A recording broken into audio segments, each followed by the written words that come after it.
Hi, welcome to this course on procedural terrain generation. I'm Dr. Penny DeBale, and I'm going to take you through a learning journey that covers the most popular landscape generation algorithms produced by leading researchers in the field. We will look at each algorithm one at a time as we work our way through creating a custom terrain editor for the Unity Inspector.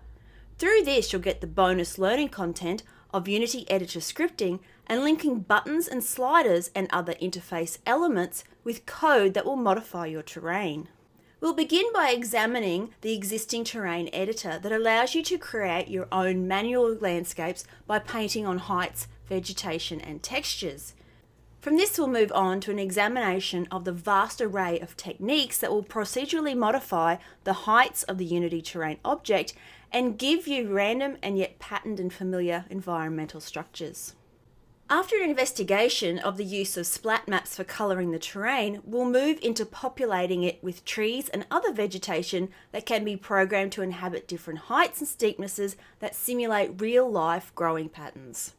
Next, we'll move on to erosion and discuss the variety of ways that different environmental conditions impact the environment and how you can simulate them with code for the addition of realism. Then before you move on to producing a final terrain as a project, we'll program a cloud generator and add in effects for fog, rain and snow. I truly hope that you enjoy this course.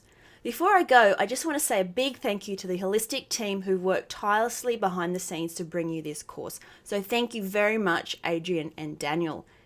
And if you find any snoring sound effects in some of the videos, well, that's just my Labrador Merlin. Please enjoy the course.